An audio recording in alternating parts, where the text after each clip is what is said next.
সাঈদ ইবনে আমের আল জুমাহি রদিয়াল্লাহু তাআলা আনহু। সাঈদ ইবনে আমের এমন মহান ব্যক্তি, তিনি দুনিয়ার বিনিময়ে আখেরাত ক্রয় করে নিয়েছেন। সমগ্র লোভ লালসা এবং অন্য সকল চাহিদার চাইতে তিনি আল্লাহ ও রাসূলকে অগ্রাধিকার দিয়েছেন। রসুল সাল্লাল্লাহু আলাইহি ওয়াসাল্লামের অন্যতম সাহাবী খুবাইব ইবনে হাদি রাদিয়াল্লাহু তাআলা আনহুকে মক্কার কুরাইশ নেতারা বিশ্বাসঘাতকতার মাধ্যমে বন্দী করে তানিম নামক স্থানে নিয়ে গিয়ে অত্যন্ত নির্মম ও অমানুষিক নির্যাতনের মাধ্যমে হত্যা করে। সাঈদ ইবনে আমের আল জুমাহি ছিল মক্কার সেই সব যুবকদের অন্যতম, যারা কুরাইশ নেতাদের আহ্বানে এই নির্মম ফাঁসির দৃশ্য দেখতে গিয়েছিল। খুবাইব রাদিয়াল্লাহু তাআলা আনহুর ওপর কুরাইশ নেতৃবৃন্দ অমানুষিক নির্যাতন চালিয়েও তাকে ইসলাম থেকে বিচ্যুত করতে পারেনি। পরিশেষে তারা তাকে ফাঁসিতে ঝুলিয়ে নির্মমভাবে হত্যার মাধ্যমে বদর যুদ্ধের প্রতিশোধ গ্রহণ করে। তারুণ্যে উজ্জ্বল সাঈদ ইবনে আমের আল জুমাহি নারী পুরুষদের প্রচণ্ড ভিড় ঠেলে আবু সুফিয়ান ও সাফওয়ান ইবনে উমাইরের মতো কুরাইশ নেতাদের পাশে গিয়ে উপস্থিত হয়। খুবাইব রাদিয়াল্লাহু তাআলা আনহুর শাহাদাতের দৃশ্য ছিল অত্যন্ত হৃদয় বিদারক ও মর্মস্পর্শী। খুবাইব রাদিয়াল্লাহু তাআলা আনহুর হাত পা শিকলে বেঁধে ফাঁসির মঞ্চের দিকে অগ্রসর হওয়ার কালে মক্কার নারী পুরুষ শিশু ও যুবকদের দল তাকে ধাক্কা দিতে দিতে ফাঁসির মঞ্চে নিয়ে যেতে থাকে। উপস্থিত নির্মম জনতা করতালি দিয়ে এ হত্যাকাণ্ডে উৎসাহ দিচ্ছিল। সাঈদ ইবনে আমের আল জুমাহি একটা উঁচু টিলায় দাঁড়িয়ে এ নির্মম দৃশ্য দেখছিল। নির্মম কুরাইশরা আজ এ হত্যার মাধ্যমে মুহাম্মদ সাল্লাল্লাহু আলাইহি ওয়াসাল্লামের প্রতি তাদের সীমাহীন হিংসা জিঘাংসা চরিতার্থ করছে এবং বদর যুদ্ধে তাদের নিহতদের হত্যার প্রতিশোধ নিচ্ছে। ইতিমধ্যেই তারা খুবাইব রাদিয়াল্লাহু তাআলা আনহুকে ফাঁসির মঞ্চে উপস্থিত করেছে। কাফিরদের জিঘাংসার মন খুবাইবের খুনের নেশায় উন্মাদ হয়ে উঠল। চারদিকে কাফিররা তুমুল হর্ষধ্বনি দিয়ে হিংস্র ও বর্বর উল্লাসে ফেটে পড়ল। আল্লাহর রাহে নিবেদিত মজবুত ইমানি চেতনায় বলিয়ান খুবাইব রাদিয়াল্লাহু তাআলা আনহু আল্লাহর সান্নিধ্যে চলে যাওয়ার জন্যে ব্যাকুল হয়ে উঠলেন। কাফিরদের এ নির্মম নির্যাতনে তিনি বিন্দুমাত্র বিচলিত হননি। প্রচণ্ড শোরগোলের মাঝে হঠাৎ সাঈদ ইবনে আমের আল জুমাহি শুনল যে খুবাইব রাদিয়াল্লাহু তাআলা আনহুর কণ্ঠ থেকে একটা শান্ত ও ধীর স্থির খোদাই শক্তিতে বলিয়ান এক তেজদীপ্ত আওয়াজ বের হল। ইন শি'তুম আন তাতরুকুনি আরকাউ রাকাআতাইনি ক্বাবলা মাসরাঈ ফাফআলু। তোমরা অনুমতি দিলে ফাঁসি দেওয়ার আগে আমি 2 রাকাত নফল নামাজ আদায় করতে চাই। সাঈদ এ আওয়াজ শোনা মাত্রই প্রবল আগ্রহে ফাঁসির মঞ্চের দিকে তাকালো এবং দেখতে পেল খুবাইব রাদিয়াল্লাহু তাআলা আনহু কিবলামুখী হয়ে 2 রাকাত নামাজ আদায় করছেন। কি সুন্দর ও চিত্তাকর্ষক তার সেই নামাজ! ধীর স্থিরভাবে স্বল্প পরিসরে তিনি 2 রাকাত নামাজ আদায় করে উপস্থিত নেতৃবৃন্দকে উদ্দেশ্য করে বললেন, ওয়াল্লাহি লাউলা আন তাদুন্নু আন্নী আতালতুস সালাতা জাযআন মিনাল মাউতি লাস্তাকসারতু মিনাস সালাতি। আল্লাহর শপথ, আমি মৃত্যুর ভয়ে নামাজ দীর্ঘায়িত করছি, তোমরা এ ধারণা করবে বলে মনে না হলে আমি আমার নামাজ আরও দীর্ঘ করে পড়তাম। খুবাইব রাদিয়াল্লাহু তাআলা আনহুর এই দীপ্ত ঘোষণার পরই কাল বিলম্ব না করে মক্কার কাফেররা তার ওপর আবার সেই পৈশাচিক ও অমানসিক নির্যাতন শুরু করে দিল। মানুষ তো দূরের কথা, একটি নির্বোধ পশুকেও কোনো নির্মম পাষণ্ড জীবিত অবস্থায় তার দেহ থেকে প্রতিটি অঙ্গ প্রত্যঙ্গ একের পর এক কেটে কেটে বিচ্ছিন্ন করার মতো নির্মমতা প্রদর্শন করতে সাহস পাবে না। অথচ তৎকালীন মানুষরূপী সেই ইসলামের দুশমনরা জীবিত অবস্থাতেই খুবাইব রাদিয়াল্লাহু তাআলা আনহুর শরীর থেকে তার অঙ্গ প্রত্যঙ্গগুলো একের পর এক কেটে কেটে বিচ্ছিন্ন করতে থাকে আর রাসূলুল্লাহ সাল্লাল্লাহু আলাইহি ওয়াসাল্লামের বিরুদ্ধে স্বীকারোক্তি আদায়ের জন্য বলতে থাকে, তুমি কি রাজি আছো যদি তোমাকে ছেড়ে দিয়ে তোমারই উপস্থিতিতে তোমার পরিবর্তে মুহাম্মদকে হত্যা করি? রাসূল প্রেমিক খুবাইব রাদিয়াল্লাহু তাআলা আনহুর শরীর থেকে তখন ভীষণভাবে রক্তপাত হচ্ছিল। কিন্তু শত পৈশাচিক নির্যাতন ও নিপীড়ন সত্ত্বেও আল্লাহর নির্ভীক সৈনিক, রাসূল প্রেমিক, মর্দে মুজাহিদ খুবাইব রাদিয়াল্লাহু তাআলা আনহু বলিষ্ঠ ঈমানী দীপ্ত চেতনায় অনড় এবং অটল। তিনি বলিষ্ঠ কণ্ঠে উত্তর দিলেন, আল্লাহর শপথ, মুহাম্মদ সাল্লাল্লাহু আলাইহি ওয়াসাল্লামকে হত্যার বিনিময়ে আমি মুক্তি পেয়ে আমার পরিবার পরিজনের নিকট নিরাপদে ফিরে যাওয়া তো দূরের কথা, পথে হেঁটে যেতে তার পায়ে একটি কাঁটার আঁচড় লাগুক তাও আমি সহ্য করতে পারব না। মুনাফিকি জীবন থেকে শাহিদি মৃত্যু আমার কাছে অনেক উত্তম। তার এই ঈমানী চেতনাদীপ্ত দ্ব্যর্থহীন নশোনা শুনে আগুনে ঘৃতাহুতি দিলে যেমন হয়, তেমনি উচ্ছৃঙ্খল কাফেররাও ক্রোধে উন্মত্ত হয়ে উঠল আর চিৎকার করে বলতে শুরু করল, তাকে হত্যা করো, তাকে হত্যা করো। সাথে সাথে ফাঁসি কাষ্ঠে দণ্ডায়মান জান্নাতের পথযাত্রী খুবাইব রাদিয়াল্লাহু তাআলা আনহুর উপরে হিংস্র হায়নার মতো সদল বলে ঝাঁপিয়ে পড়ল কাফেররা। তীর, বর্ষা আর খঞ্জরের আঘাতে তারা তার গোটা দেহকেও ক্ষতবিক্ষত করে ফেলল। এদিকে আল্লাহর পথের যাত্রী খুবাইব রাদিয়াল্লাহু তাআলা আনহু আকাশের দিকে তাকিয়ে দৃপ্ত কণ্ঠে কালেমায়ে শাহাদাত উচ্চারণ করছেন আর ফাঁকে ফাঁকে বলছেন, হে আল্লাহ, তুমি এদের দেখে রেখো, এদের শক্তি ও প্রতিপত্তিকে ধ্বংস করে দাও, কাউকে ক্ষমা করো না, এক এক করে এদের সবাইকে শেষ করো। এ কথাগুলো বলতে বলতে তিনি শাহাদাতের পাক পেয়ালা পান করে মহান প্রভুর দরবারে চলে গেলেন। খুবাইব রাদিয়াল্লাহু তাআলা আনহুর ঈমানী চেতনা, আল্লাহর প্রতি তার দৃঢ় মনোবল, রাসূল সাল্লাল্লাহু আলাইহি ওয়াসাল্লামের প্রতি প্রাণাধিক ভালোবাসা এবং শাহাদাতের এই নির্মম দৃশ্য কাফেরদের পাষাণ হৃদয়ে কোনো রেখাপাত করেনি, বরং তারা আত্ম অহংকারী ও খোদাদ্রোহিতার পথেই ইসলামের অগ্রযাত্রা প্রতিহত করার জন্য অন্ধভাবে অপচেষ্টা চালাচ্ছিল।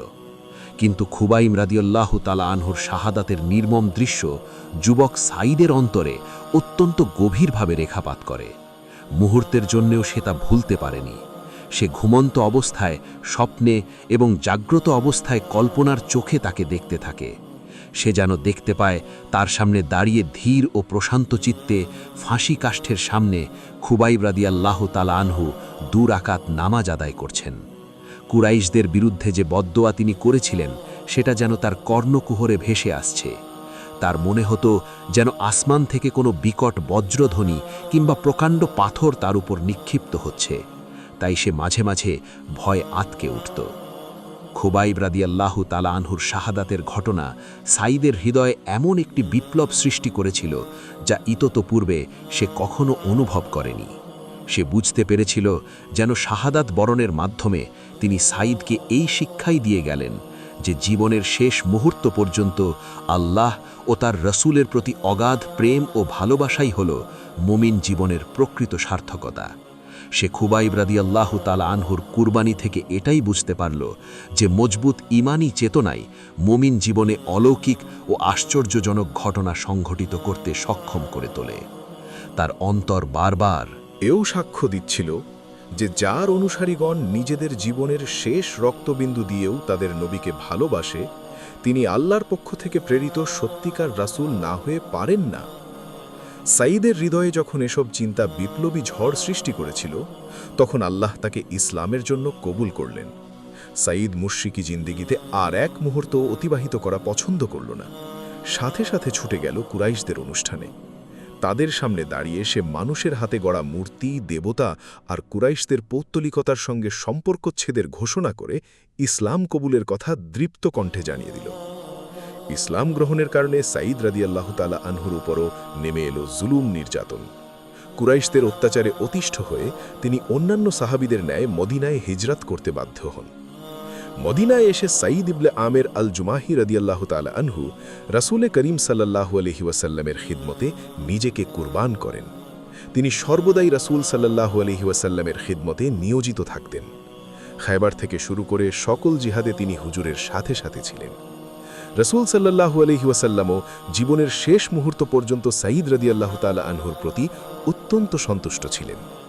হুজুরের ওয়াফাতের পরও সাঈদ রাদিয়াল্লাহু তাআলা আনহু আমিরুল মুমিনিন আবু বকর সিদ্দিক রাদিয়াল্লাহু তাআলা আনহু ও উমর ফারুক রাদিয়াল্লাহু তাআলা আনহুর খিলাফত আমলে সার্বক্ষণিক জিহাদে রত ছিলেন। খলিফাতুল মুসলিমিন দ্বয় তার তাকওয়া ও খোদাভীতি সম্পর্কে খুব ভালো করে জ্ঞাত ছিলেন। এবং তার পরামর্শাদি গুরুত্ব সহকারে গ্রহণ করতেন। উমর ফারুক রাদিয়াল্লাহু তাআলা আনহু যখন খিলাফতের দায়িত্ব গ্রহণ করেন, তখন তিনি তাকে পরামর্শ দেন, হে আমিরুল মুমিনিন, আমি আপনাকে পরামর্শ দিচ্ছি যে মানুষের অধিকার আদায়ের ব্যাপারে আল্লাহর কাছে জবাবদিহি করাকে ভয় করুন। আল্লাহর নির্দেশ পালন করতে গিয়ে কাউকে ভয় করবেন না। সাবধান, কথা ও কাজে বৈরিপ্য রাখবেন না। কথা অনুযায়ী যে কাজ করা হয় তাই উত্তম কাজ। আমিরুল মুমিনিন, মানুষের কল্যাণের জন্য আপনাকে খলিফা নিযুক্ত করা হয়েছে, তাই তাদের সামগ্রিক অগ্রগতির জন্য নিজেকে কুরবান করুন। আপনিও আপনার পরিবারের জন্য যা পছন্দ করেন তাদের জন্য তা পছন্দ করুন, আর নিজের জন্য যা অপছন্দ করেন তাদের জন্য তা অপছন্দ করুন। বাধার পাহাড় অতিক্রম করতে হলেও সত্যের পথে প্রতিষ্ঠিত থাকুন। আল্লাহর জন্য কারো সমালোচনাকে ভয় করবেন না। উমর ফারুক রাদিয়াল্লাহু তাআলা আনহু অত্যন্ত ধৈর্যের সাথে তার পরামর্শ গ্রহণ করেন এবং এ পরামর্শে অত্যন্ত খুশি হয়ে বললেন, হে সাঈদ, এ গুরুদায়িত্ব কি আমার মতো ব্যক্তির পক্ষে পালন করা সম্ভব? সাঈদ রাদিয়াল্লাহু তাআলা আনহু অত্যন্ত দৃঢ়তার সাথে বললেন, অবশ্যই সম্ভব। আপনার মতো মহান ব্যক্তিত্ব, যাকে আল্লাহ রাব্বুল আলামিন উম্মাতে মুহাম্মদীর নেতৃত্বের গুরুদায়িত্ব দান করেছেন, নিঃসন্দেহে আল্লাহর সাহায্য থেকে আপনি বঞ্চিত হবেন না। আপনার খোদাভীতির জন্যে আল্লাহ আপনাকে এ কাজ আঞ্জাম দিতে সরাসরি সাহায্য করবেন। উমর ফারুক রাদিয়াল্লাহু তাআলা আনহু সাঈদ ইবনে আমের আল জুমাহি রাদিয়াল্লাহু তাআলা আনহুর খোদাভীতি, মেধা, প্রতিভা ও যোগ্যতা সম্পর্কে পূর্ব থেকেই অত্যন্ত উচ্চ ধারণা পোষণ করতেন এবং তার প্রতি মুগ্ধ ছিলেন। তাই রাষ্ট্র পরিচালনায় তার মতো যোগ্য ও প্রতিভাবান ব্যক্তির সহযোগিতার প্রত্যাশায় তাকে হিমসের গভর্নর নিযুক্ত করতে মনস্থ করেন। কয়েকদিন পরে তিনি সাঈদ রাদিয়াল্লাহু তাআলা আনহুকে তার দরবারে ডেকে এনে নিজের সিদ্ধান্তের কথা জানিয়ে দিলেন। হিমসের গভর্নর পদের প্রস্তাব পেয়ে সাঈদ ইবনে আমের আল জুমাহি রাদিয়াল্লাহু তাআলা আনহু খুবই বিব্রত বোধ করেন এবং বললেন, হে আমিরুল মুমিনিন, আল্লাহর শপথ, এ কঠিন কাজের মাধ্যমে আপনি আমাকে পরীক্ষায় ফেলবেন না। একথা শুনে উমর ফারুক রাদিয়াল্লাহু তাআলা আনহু একটু রাগান্বিত হয়ে বললেন, কি আশ্চর্য, তোমরা আমাকে খিলাফতের এ কঠিন দায়িত্ব অর্পণ করে নিজেরা ঝামেলামুক্ত থাকতে চাচ্ছ? আল্লাহর শপথ, আমি এক মুহূর্তের জন্যেও তোমাকে এ দায়িত্ব থেকে অব্যাহতি দিতে পারি না। অতঃপর তিনি সাঈদ রাদিয়াল্লাহু তাআলা আনহুকে আনুষ্ঠানিকভাবে হিমসের গভর্নর নিযুক্ত করেন। সাঈদ রাদিয়াল্লাহু তাআলা আনহু আমিরুল মুমিনিন উমর ফারুক রাদিয়াল্লাহু তাআলা আনহুর সিদ্ধান্তের প্রতি পূর্ণ অনুগত প্রদর্শন করেন। হিমসের গভর্নরের দায়িত্ব পালনের উদ্দেশ্যে রওয়ানার প্রাক্কালে উমর ফারুক রাদিয়াল্লাহু তাআলা আনহু তার জন্য কিছু মাসিক ভাতা নির্ধারণ করার ইচ্ছা প্রকাশ করেন। সাঈদ রাদিয়াল্লাহু তাআলা আনহু একথা শুনে বললেন, হে আমিরুল মুমিনিন, জনসাধারণ হিসাবে আমি যে ভাতা পাচ্ছি তাই আমার জন্য যথেষ্ট। এর বেশি কিছু দিয়ে আমি কি করব? সাঈদ রাদিয়াল্লাহু তাআলা আনহু অত্যন্ত সুচারু এবং দক্ষতার সাথে হিমসের গভর্নরের দায়িত্ব পালন করতে থাকেন। কিছুদিন পর সেখানকার একটা বিশ্বস্ত প্রতিনিধি দল উমর ফারুক রাদিয়াল্লাহু তাআলা আনহুর সাথে মদিনায় সাক্ষাৎ করেন। আমিরুল মুমিনিনের সাথে তাদের গুরুত্বপূর্ণ আলাপ আলোচনা হয়।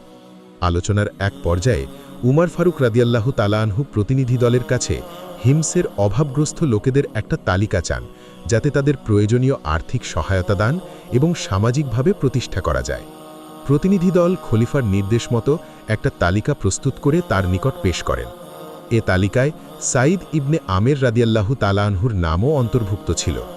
উমর ফারুক রাদিয়াল্লাহু তাআলা আনহু সাঈদ ইবনে আমেরের নাম দেখে প্রশ্ন করলেন, কে এই সাঈদ ইবনে আমের? উত্তরে তারা বললেন, তিনি আমাদের গভর্নর। এ কথা শুনে উমর ফারুক রাদিয়াল্লাহু তাআলা আনহু অত্যন্ত আশ্চর্যান্বিত হলেন এবং আবার প্রশ্ন করলেন, আপনাদের গভর্নর কি অভাবী?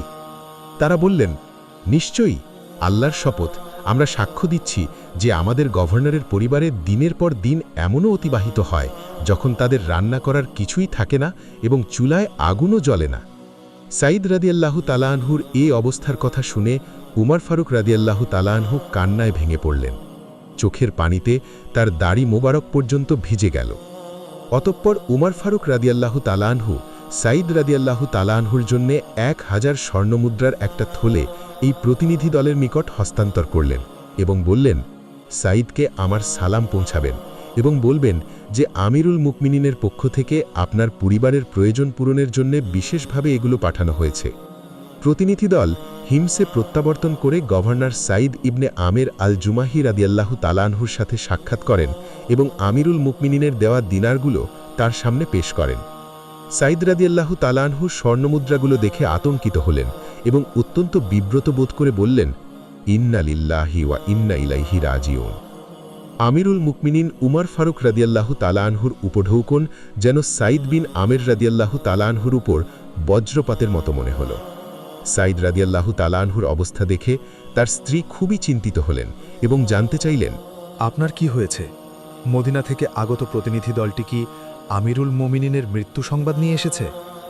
সাইদ রাদিয়াল্লাহু তাআলা আনহু বললেন, তার চেয়েও ভয়াবহ।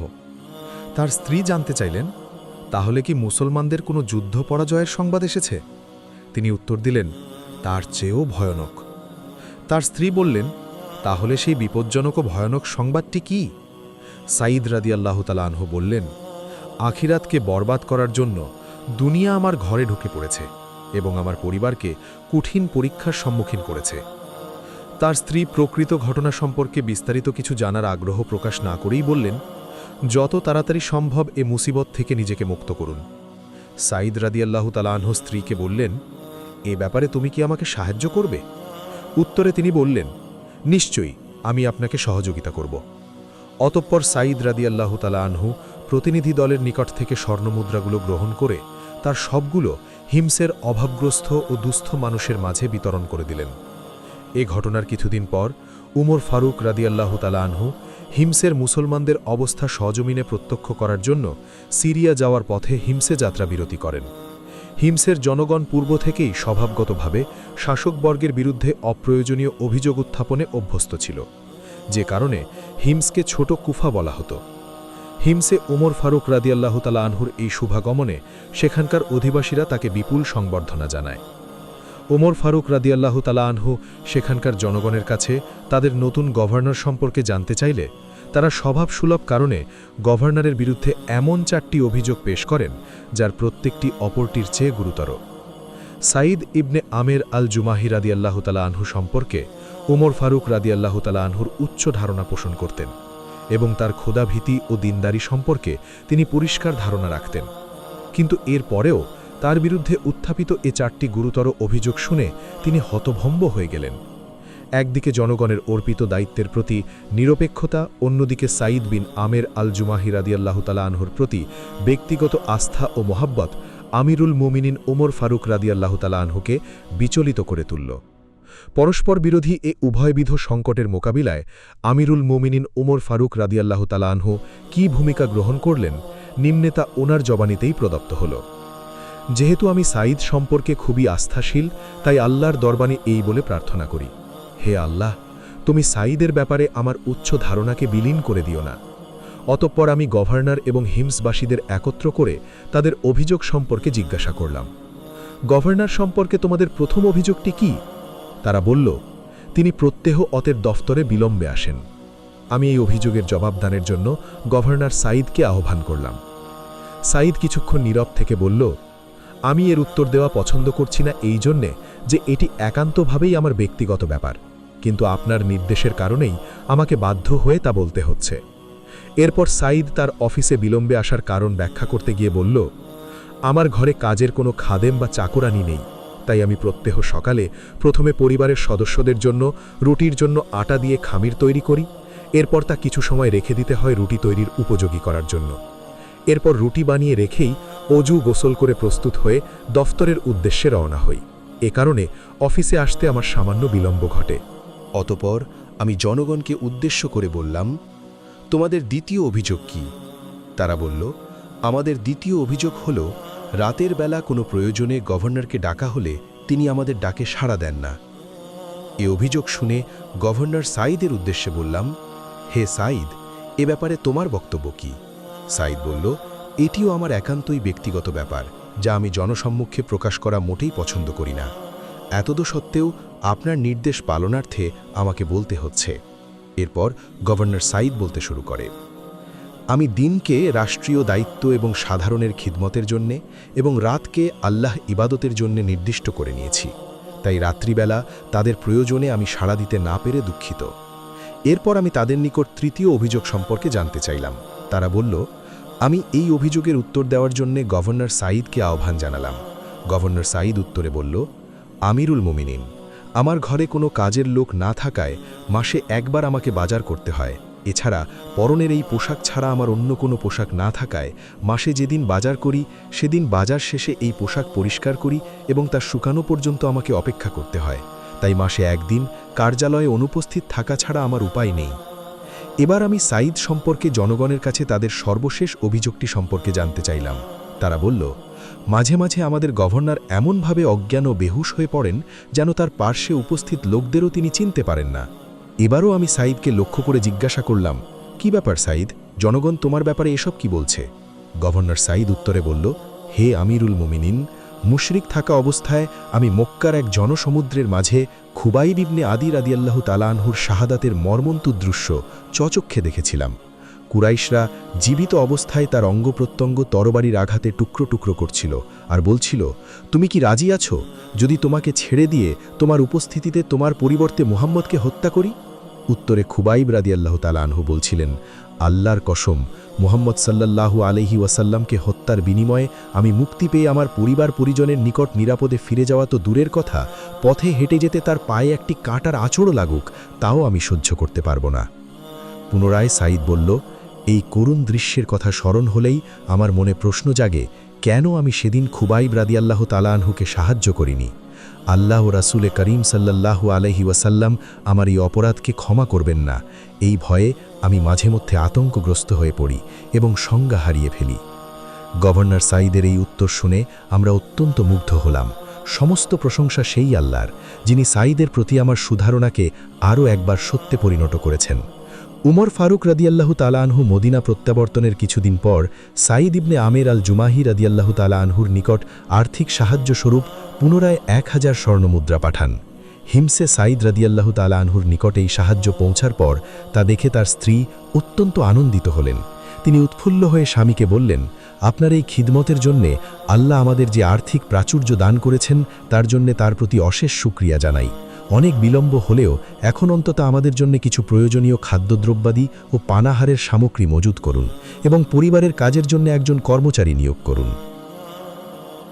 সাঈদ রাদিয়াল্লাহু তাআলা আনহু তার স্ত্রীকে বললেন, এর চেয়েও উত্তম কোনো জিনিস কি তুমি পেতে চাও? স্ত্রী জানতে চাইলেন, তা কি? তিনি বললেন, এগুলো অভাবগ্রস্তদের মাঝে বিলিয়ে দাও।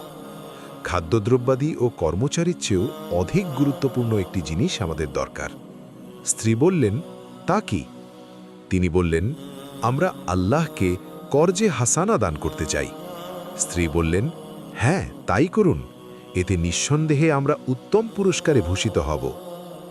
সাঈদ রাদিয়াল্লাহু তাআলা আনহু তার কার্যালয়ে ত্যাগ করার পূর্বেই এই স্বর্ণ মুদ্রাগুলো ভিন্ন ভিন্ন থলিতে ভাগ করে পরিবারের একজনকে দায়িত্ব দিয়ে বললেন, এগুলো অমুক গোত্রের বিধবাদের, অমুক গোত্রের ইয়াতীম সন্তানদের, অমুক বংশের দুস্থ ব্যক্তিদের এবং অমুক বংশের ফকির মিসকিনের মাঝে বিতরণ করে দাও।